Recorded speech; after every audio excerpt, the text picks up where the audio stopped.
ओम नमः भगवते वासुदेवाय नमः। ओम नमः भगवते वासुदेवाय नमः। आज हम बृहस्पतिवार की कथा सुनाएंगे आपको, क्योंकि बहुत से भक्तों ने हमें ये कहा है कि आप हमें बृहस्पतिवार की कथा पर वीडियो बनाकर दें।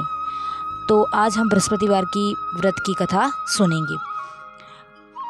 भारतवर्ष में एक प्रतापी और दानी राजा राज्य करता था। वह नित्य गरीबों और ब्राह्मणों की सहायता करता था। यह बात उसकी रानी को अच्छी नहीं लगती थी। वह गरीबों को दान नहीं देती थी और न ही भगवान का कोई पूजन करती थी। राजा को भी दान देने से मना करती थी।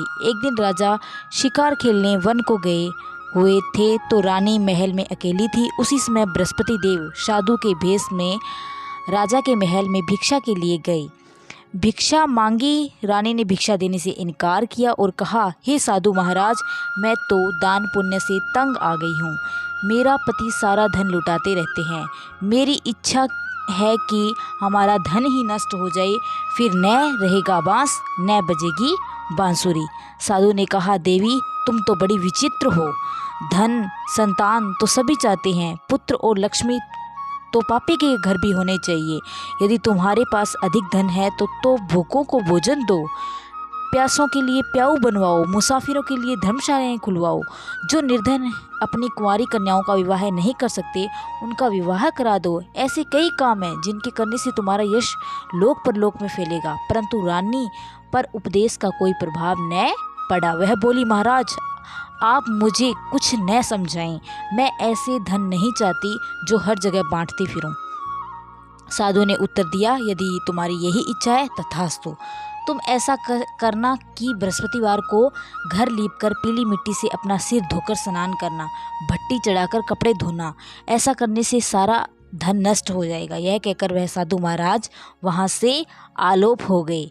साधु के अनुसार कई बातों को पूरा करते हुए रानी केवल 3 बृहस्पतिवार ही बीते कि उसकी समस्त धन संपत्ति नष्ट हो गई। भोजन के लिए राजा का परिवार तरसने लगा।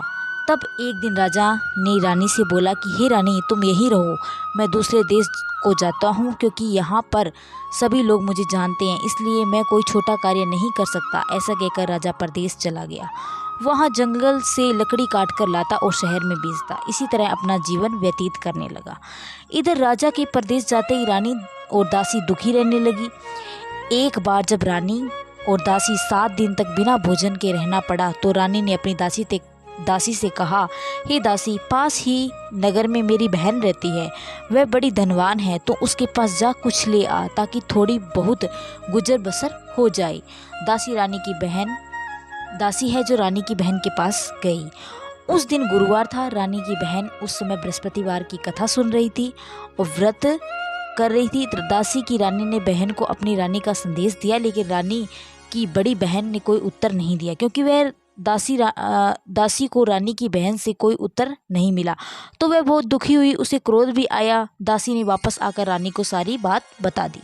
यह सुनकर रानी ने अपने भाग्य को कोसा। उधर रानी की बहन ने सोचा कि मेरी बहन की दासी आई थी, परंतु मैं उससे कुछ नहीं बोल पाई, इससे वह बहुत दुखी हुई होगी। कथा सुनकर पूजन समाप्त करके अपनी बहन के घर गई और कहने लगी, हे बहन, मैं बृहस्पतिवार का व्रत कर रही थी।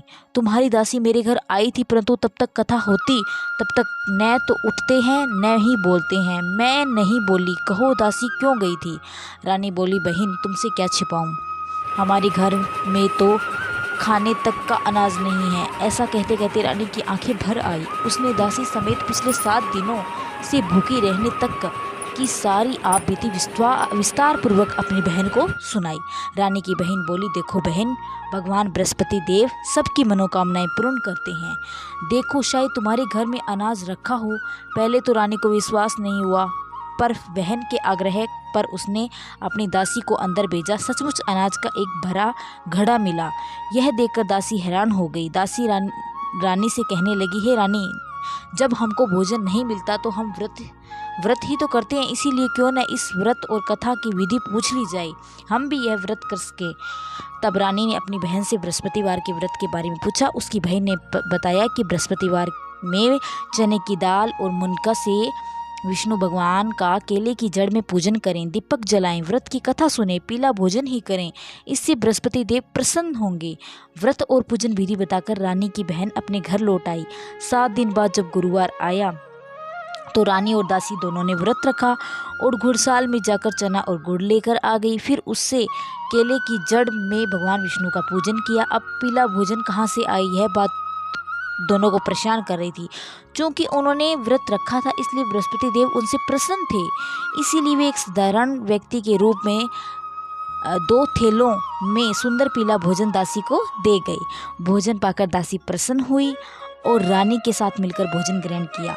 उसके बाद गुरुवार को व्रत पूजन करने लगी। बृहस्पति भगवान की कृपा से उनके घर में फिर धन संपत्ति आ गई, परंतु रानी फिर से पहले की तरह आलस्य करने लगी।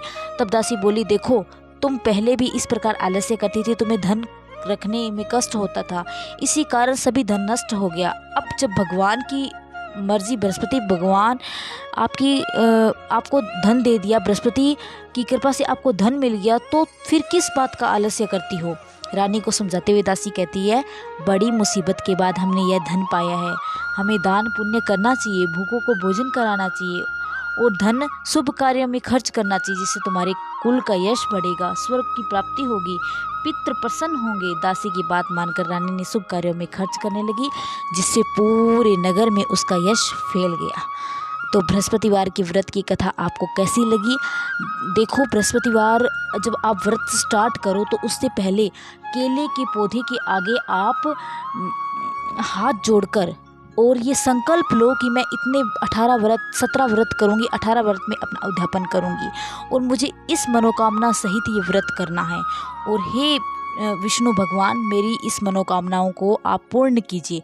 तो अवश्य ही विष्णु भगवान आपकी 1 या 2 गुरुवार के बाद आपकी स्वतः ही स्थिति अच्छी होने लग जाएगी। तो हाँ, हमारी नई वीडियो के लिए और भी इस तरह कहानियाँ और कथाओं के लिए हमारे चैनल को सब्सक्राइब और लाइक ज़रूर करिएगा।